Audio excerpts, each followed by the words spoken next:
Кратко житие на Ава Јован, наречен Схоластик, игумен на Светата Синајска гора и вистински светител, кое што го состави Даниил, монах раицки, чесен и добродетелен човек. Не сум во состојба сосем точно да кажам каде се родил и во кој прочуен град бил воспитан овој голем човек пред да се посвети на монашкиот подвиг. Но во кој град прекрасниот отец сега се наоѓа и каде се гоштева со божествената храна, тоа го знам потполно сигурно. Бидејќи и тој сега живее во оној град за кој што на едно место благозвучниот Павле говори воскликнувајќи: нашиот живот е на небесата. Филипјаните 3:20. Та во невештествено чувство го храни својот дух со она од што никогаш нема да се наситиме. Ужива во глетката на бесмртната духовна убавина и со духот му се радува на духовното. Тој прими награда достојна за пролеаната пот и почест за неговиот неуморен труд, добивајќи вечно наследство и придружувајќи им се за секогаш на оние чија што нога стои на прав пат. Псалм 25:12. Станувајќи едно со нив. На кој начин овој човек од крв и од месо ги достигна бестелесните битија, ќе изложам што е можно појасно. Во својата 16-та година, но според духовната возраст 1000 години стар, блажениот му се предаде себе си на великиот свештеник како чиста и доброволна жртва. Со телото се искачи на Синајската, а со душата на Небесната гора, со намера, мислам, токму тоа видливо место да му послужи како најдобар патеводител кон невидливата гора.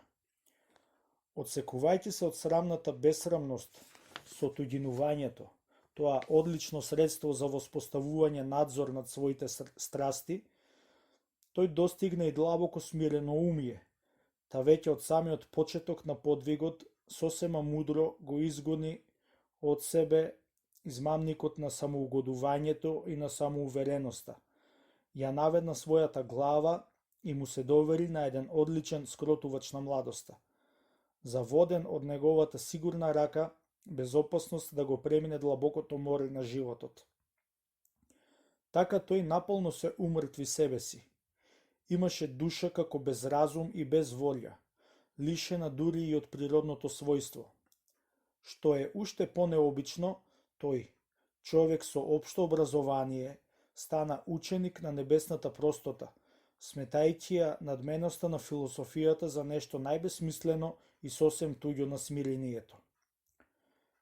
По 19 години, откако го испрати својот воспитувач кај небесниот цар како некој пратеник и застапник, излезе и самиот на фронтот на безмолвието, држејќи ги во рацете молитвите на својот голем старец како оружје за разорување на непријателските тврдини. Откако пронајде место згодно за осамен подвиг, оддалечено од црквата околу 5 стадиони, тоа место се викаше Тола, помина таму 40 години во истрајни подвизи, секогаш пламтејќи со огнена љубов кон Бога. Кој би можел со зборови да ги опише и раскажувајќи да им оддаде достојно признание на подвизите кои што тој таму ги изведе? И како да се открие секој негов труд посеан во тајност? Сепак, макар и само според некои од неговите главни подвизи, ќе можеме да добиеме известна представа за сесветото богатство на Трисветиот. Јадеше од секој вид храна, од она што им се допушта на монасите без приговор, но многу малку. На овој начин, како што мене ми се чини, премудриот и го скрши рогот на суетата и со таквото воздржание ја совлада господарката со многубројни побарувања, заканувајќи се со оскудност: замолкни, престани. Преку осаменоста и одбегнувањето на средбите со луѓето, го изгасна пламенот на оваа печка, тоест на телото. Го претвори сиот во пепел и наполно го стивна. По пат на милостиња и оскудност во животните потреби, овој јунак храбро го одбегнуваше обожавањето на идолите, спореди Колосјаните 3:5. ја подигаше душата од секојдневната смрт и изнемоштеност, боцкајќи ја со сеќавањето на смртта како со игла. Клопчето на пристрасноста и на разновидните сетилни уживања го одмота служејќи се со светата тага. Тиранијата на гневот уште претходно ја уби со мечот на послушанието, а пијавицата на пајажинестата суета ја усмрти со тоа што ретко се појавуваше меѓу луѓето и уште поретко зборуваше. А што пак да се каже за победата која што овој прекрасен посветеник ја извојува над осмата страст, што за најголемиот степен на исчистениот кој што овој веселеил, 2 Мојсеева 31, на послушанието го започна, а Господ на небесниот Ерусалим со своето доаѓање го доврши. Имено, без послушание не може да се победат ѓаволот и неговата дружина. На кое место во овој венец да го ставам изворот на неговите солзи?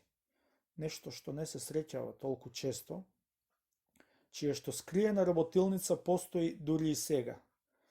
Една мошна мала пештера во подножието на планината, оддалечена од неговата и од секоја друга ќелија, само колку за да не се создаде повод за славолюбие. Таа пештера, според тажните лелеци и повикувања на помош, кои што се излеваа од неа со сила, каква што обично пројавуваат прободените со меч, или оние на кои што им ги бодат и вадат очите со усвитено железо, поблиску беше до небото. На сонот му се предаваше исклучиво толку колку што е потребно за природата на умот да не ја повреди со неспиење, а пред спиење се молеше многу или составуваше книги. Тоа му беше единственото средство против унинието. Па и целиот живот му беше на непрестајна молитва и неизмерна љубов кон Бога. Гледајќи го Бога дење и ноќе, во чистотата на својата светост како во огледало, тој не сакаше, или подобро речено, не можеше да се насити.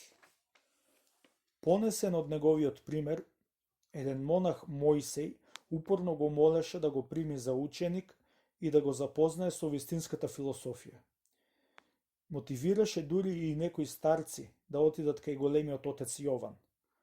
Благодарение на нивните молби, Јован се согласи да го прими.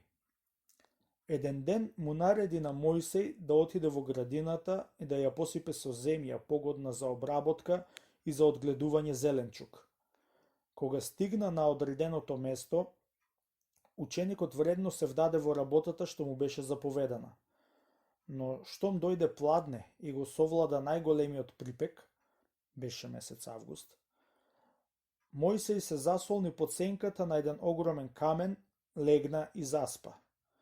А Господ, кој што не сака со ништо да ги нажали своите слуги, според својот обичај ја претекна опасноста. Големиот старец, кој тогаш седеше во својата ќелија и размислуваше за себе и за Бога, падна во некој лесен сон, во кој што виде еден светлолик човек како го буди и го прекорува заради спиењето и му вели: Јоване, како можеш безгрижно да спиеш додека Мојсей се наоѓа во опасност? Јован нагло скокна и се вооружа со молитва за својот ученик. И кога во предвечерието Мојсей се врати во ќелијата, го праша Јован да не му се случило нешто неочекувано и непријатно. А овој одговори: една огромна карпа сигурно ќе ме згмечеше додека напладне спиев под неа, но ми се зачу дека ме викаш. Па одеднаш скокнав и бев далеку од тоа место. А Јован, вистински смиренouмен, не рече ништо за своето видение, но со скриени воздишки и силна љубов го славеше благиот Бог. Тој беше пример за добродетел и лекар за невидливите рани. Така, например, еден човек по име Исакиј, силно обземен од демонот на телолюбието и веќе изнемоштен со духот, брзо му притекна на овој голем подвижник и липајќи му ја откри својата страшна борба. Воситен од неговата вера, божествениот Јован му рече: пријателе, да застанеме обајцата на молитва. И што туку го завршија молењето, додека измачениот Исаки уште лежеше на земја, Бог му ја исполни желбата на својот слуга, за да не излезе дека Давид лаже, спореди Псалм 144:19. И змијата побегна под ударите на вистинската молитва, а болниот, чувствувајќи дека се излечил, беше сиот надвор од себе си, па им заблагодари и на оној кој што се помоли за него и на оној што го услиши. Некои пак, подбуцнувани од зависта, го нарекоа свети Јован дрдорко и празнословец, а тој и на дело ги поучи, покажувајќи им на сите дека може се во Христа кој му дава крепост. Филипјаните 4:13. Молчеше цела една година, така што неговите исмевачи се претворија во молители кои велеа: го затворивме изворот од кој што постојано ни течеше полза и му наштетивме на спасението на сите. А тој, не сакајќи да објаснува, ги послуша и продолжи со својот поранешен начин на живот, како ништо да не се случило. Потоа, во знак на признание за сите негови добродетели, едногласно го воздигнаа како некој новојавен Мојсей на положбата игумен на братството. Поставувајќи ја свеќата на светникот, добрите избирачи не сгрешија. На Јован тоа му беше повод и самиот да и се приближи на Синајската гора. Откако се искачи по духовните лествици, тој влезе во таинственото светилиште на невидливиот храм, та во видение прими богонапишано законодавство, со збор Божји ја отвори устата своја вдахновена од духот и зборовите почнаа да извираат од богатата ризница на неговото срце. И го достигна крајот на својот видлив живот како водач на израелците, монасите, разликувајќи се од Мојсей само по една работа, по тоа што влезе во горниот Ерусалим, бидејќи Мојсей, не знам зошто, не влезе во долниот. Од неговата уста зборуваше Светиот Дух. Тоа го сведочат многумина кои што преку него се спасија и оние кои што и сега се спасуваат. Најдобар сведок за неговата спасоносна мудрост е оној нов Давид. Сведок беше и добриот Јован, нашиот предобар пастир, кој што заради ползата на браќата го убеди овој нов боговидец да слезе со својот дух од гората Синај и да ни ги покаже богонапишаните таблички, кои што однапред содржат действителни совети, а однатре упатства за созерцание. Се обидов во неколку збора да изложам многу, и меѓу реторите најмногу се цени краткоста на излагањето. За истиот Ава Јован, игумен на Синајската гора, тоест за лествичник. Дојде еден ден Ава Мартирий со Ава Јован кај великиот Анастасиј. Кога ги здогледа, старецот му рече на Ава Мартирий: кажи ми, Аво, од каде ти е ова момче? А овој му одговори: твој слуга е отец, а јас го замонашив. И му рече Анастасиј: види, Аво Мартирий, кој би рекол дека си го замонашил игуменот Синајски? И не се излажа светиот Анастасиј. По 40 години Јован навистина стана наш игумен.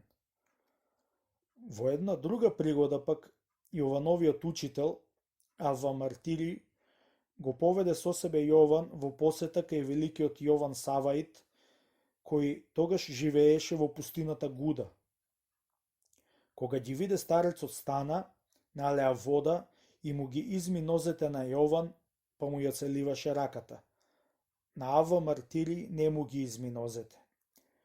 И кога неговиот ученик Стефан го праша зошто направи така, тој рече: верувај ми, чедо, тоа момче јас не го знам, но Синајскиот игумен го примив и нозете на игуменот му ги измив. Па и Ава Стратиги, на денот кога Ава Јован беше замонашен во неговата 20-та година, прорече за него дека ќе стане голема звезда.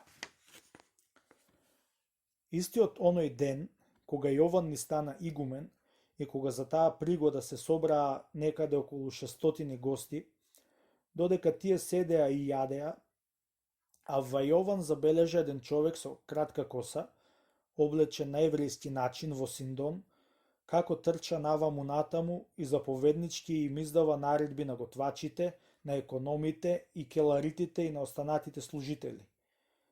Кога народот се разотиде и слугите седнаа да јадат, го побараа оној кој што сите ги надгледуваше и издаваше наредби, но не го најдоа.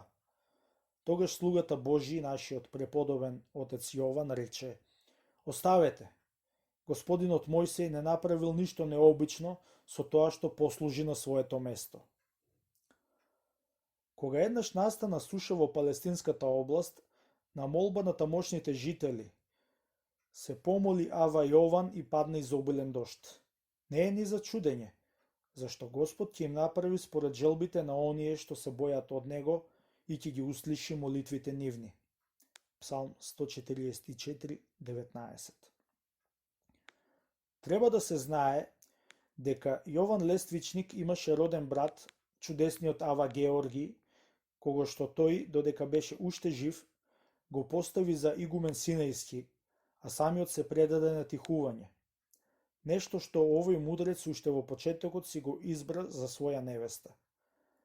Кога дојде мигот овој наш нов Мојсей, најсветиот игумен Јован, да отиде кај Господа, неговиот роден брат Ава Георги стоеше пред него плачејќи и говорејќи: Ме оставаш и си одиш. Секогаш се молев ти мене да ме испратиш, зашто јас не сум способен без тебе да управувам со манастирот, о Господине мој. А ете сега јас тебе те испраќам. Му рече Ава Јован: Не тагувај и не грижи се. Ако стекнам слобода кај Господа, нема да те оставам да наполниш ни една година од мојата смрт. Така и стана. По 10 месеци отиде кај Господ и Георгиј.